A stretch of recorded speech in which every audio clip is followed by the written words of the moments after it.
Allahu Allahu Allahu Allah. Nabi sebut mereka akan datang menyerang kamu dari segenap penjuru. Terbukti ke tidak hari ini segenap penjuru kita diserang? Allahu Akbar. Nabi sebut dah. Tetapi tuan-tuan dan puan-puan, Nabi mengumpamakan kita ini umpama makanan di dalam pinggan yang diserang, yang dikerumuni. Ini suatu statement yang sebenarnya memberikan tamparan yang hebat kepada kita. Kenapa? Nabi umpamakan kita seperti makanan. Tuan-tuan dan puan-puan dah makan ke belum? Belum, patutlah muka lapar.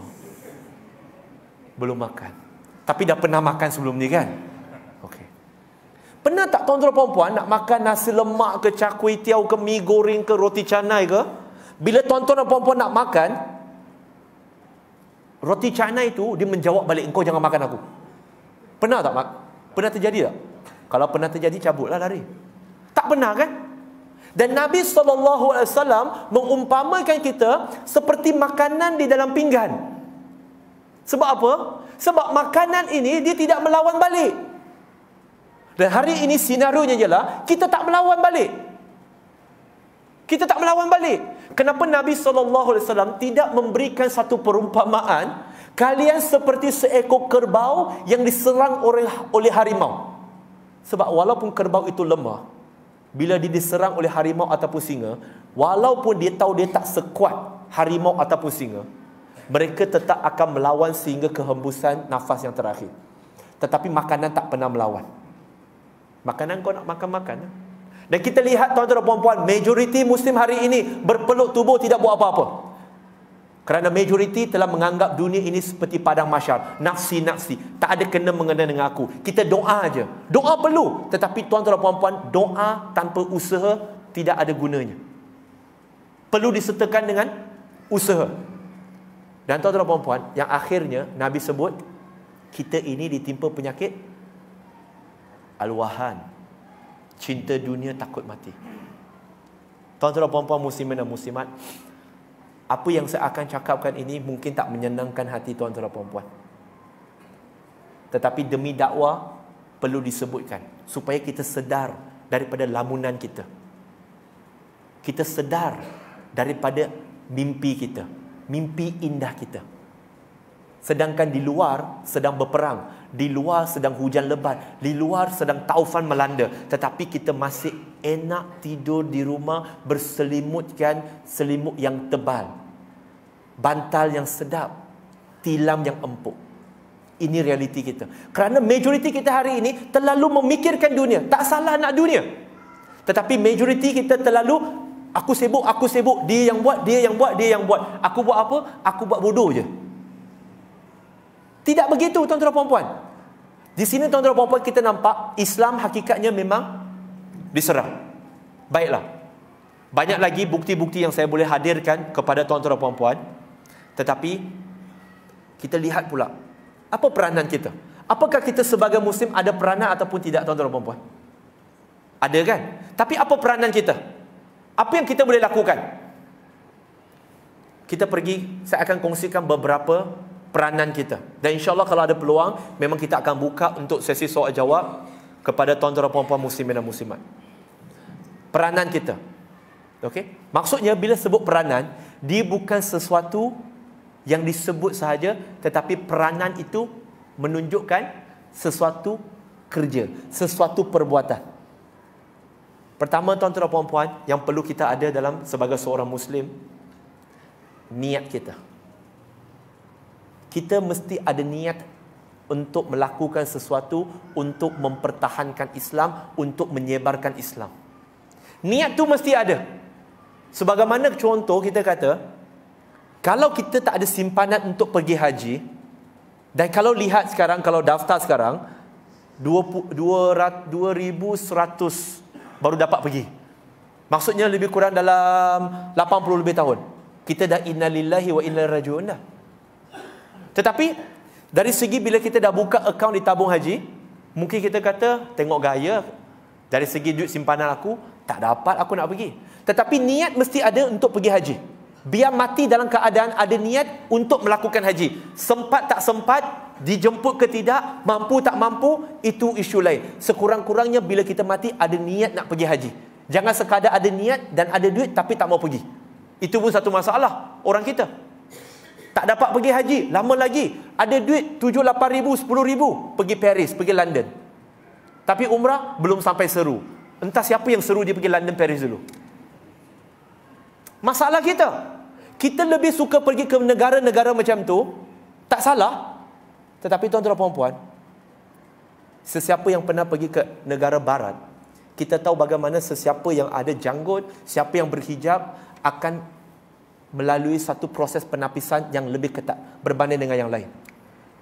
Kita nak melancong, nak bagi duit untuk mereka, tetapi kita dilayan seperti seorang pesalah, penjenayah. Adakah kita pernah menjemput orang datang ke majlis perkahwinan kita yang mereka bagi hadiah, kemudian kita screen mereka, kita minta polis cek badan mereka? Ada tak? Tak ada.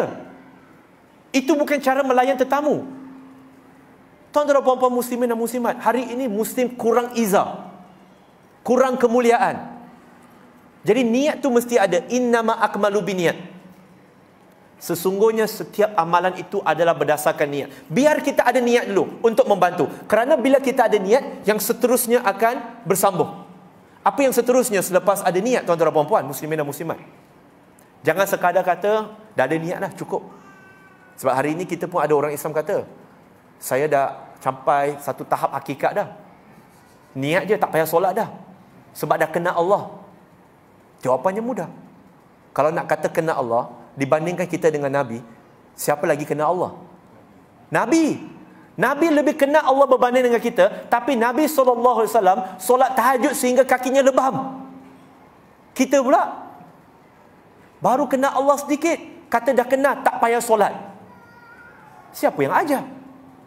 Tak. Kita dah ada niat, perlu ada usaha. Tetapi tuan-tuan dan puan-puan, niat sahaja, semangat sahaja tak guna. Ramai yang ada usaha, ramai yang ada semangat, tetapi semangatnya tidak didasari dengan perkara yang kedua ini. Apa maksud saya? Selepas niat, kedua adalah ilmu. Boleh saya cakap terus terang ke di dalam masjid ni, di dalam surau ni? Macam tak boleh je, semua tengok saya serius. Saya takut ni. Sebab semua pintu dah ditutup dengan rapi. Dan nak keluar kena melalui banyak rintangan kat sini. Boleh cakap terus terang ke? Saya harap saya cakap terus terang ini, tuan-tuan dan puan-puan nak marah, marahlah. Tapi harap dia membawa perubahan yang positif. Dan saya cakap ini atas dasar kasih sayang sebagai saudara seakidah. Walaupun tuan-tuan dan puan-puan ni Melayu, Banjar, Jawa, saya Cina, ada yang India, ada yang Serani, I don't care. Sebab dasar kita masih menghadap kiblat yang sama. Ilmu. Kenapa bila saya cakap dalam bab ilmu ini, saya nak buat satu teguran umum. Dan jangan tak terasa. Memang mohon terasa. Dah berapa banyak kuliah kita dengar tuan-tuan dan puan-puan? Banyak. Saya percaya pihak surau pun dah buat. YouTube berapa banyak kita dah dengar tuan-tuan dan puan-puan? Ini bukan nak memalukan sesiapa, tetapi kadang-kadang Nabi SAW sebut, malu adalah sebahagian dari iman. Biar kita malu dalam bab yang perlu kita malu. Jangan kita tak tahu malu pula. Jangan pula terlalu malu sehingga tak nak belajar. Jangan pula terlalu tak tahu malu sehingga bogel. Tak begitu. Islam keseimbangannya ada. Banyak kuliah kita dah dengar dan sebagainya. Masya Allah. Tetapi tuan-tuan dan puan-puan, berapa banyak kuliah yang kita ingat? Tajuk dia. Kalau tajuk pun tak ingat, barangkali isinya pun kita tak ingat, betul? Yes. Niat nak buat baik tu ada, Masya Allah. Tetapi kenapa ilmu kita seperti tak berubah sangat? Bukan kerana tak menghadiri kuliah. Tetapi izinkan saya untuk membuat teguran yang terbuka ini, tuan-tuan dan puan-puan, tanpa merujuk spesifik. Hari ini, kita ada smartphone. Tetapi smartphone itu outsmart kita. Di mana kita tidak menggunakan smartphone itu dengan cara yang smart. Apa maksud saya? Maksud saya, tuan-tuan dan puan-puan, guru saya, Syekh Kamal Al-Mekki dari USA, dia pernah memberitahu, a student of knowledge who attend a class without his pen and paper is like a warrior who go to war without his weapon. Because a weak ink is better than a weak memory.